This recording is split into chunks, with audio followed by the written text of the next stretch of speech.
Hello and welcome to the second part of this Create Artistic Depth of Field tutorial. In this part we're going to adjust the exposure on the left hand side, and we're going to do that using levels.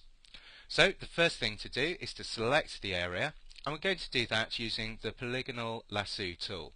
So make sure you've got it selected over in the left hand side, then make a click just outside of the canvas, and what we're going to do is just draw very quickly around those highlighted areas. It doesn't have to be too accurate, but just try to draw in anywhere which just looks slightly overexposed within the image. Once you get to the end, just drag over your start point, and in the bottom right hand corner of the tool you'll see a little circle appear. As soon as that appears, just left click and that'll finish off the selection.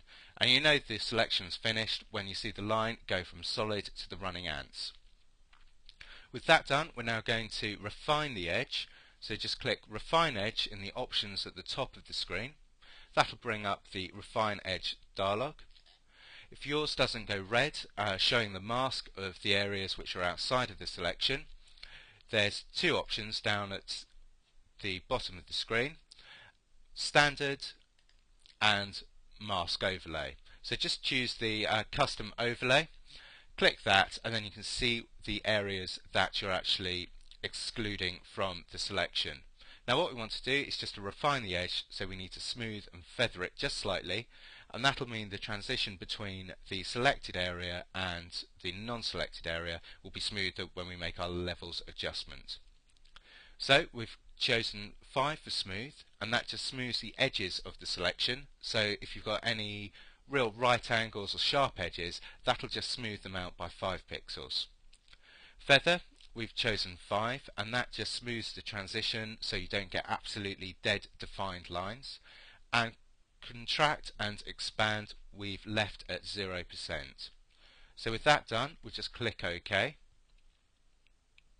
We now have our selection of our running ants, and what we could do is just apply levels directly to that layer, but we're going to need to make a few adjustments to the adjustment layer mask just to smooth that transition in a little bit more. So if we go down to our adjustment layers, click once, select levels, don't make any adjustments at the moment, and just click OK, and you'll see the levels adjustment layer just appear here in the top of the layers palette. If you have a look at the layer mask, which is attached to the adjustment layer, you'll see that already some of that layer mask is blacked out, and you've got just the white area, which is the area that we selected. So if we now double click that, and we take our midpoint slider and we just move that over to the right, extending the area of shadow within the image, we can see those highlighted areas just darkening down. So if we just grab the left hand slider, which is our shadow slider, move that into the histogram, and we'll just adjust the midpoint slider, and we can just check on the before and after by clicking on and off the preview, and you can see how that's improved the exposure for that area of the picture. So we'll just click OK, and that's done quite a nice job at evening out the exposures. But if we have a look down here, we can just see that there's quite a dark line where it's feathered in between the old and the new. So what we're going to do, just to even that out a little bit, is just to use a very soft brush just to paint into the mask, and that'll help with the transition. So if we select our brush tool, we've got black as our foreground, and we've changed our opacity to 30%. Now what we want to do is just zoom into the picture so we can get a good 100%. And we can tell what percentage it is by looking down in the bottom left hand corner. Now we need to move over to that area that we want to adjust, so hold down your space bar, left click, and just move the mouse. We're now down in the bottom left. I'll reselect the brush.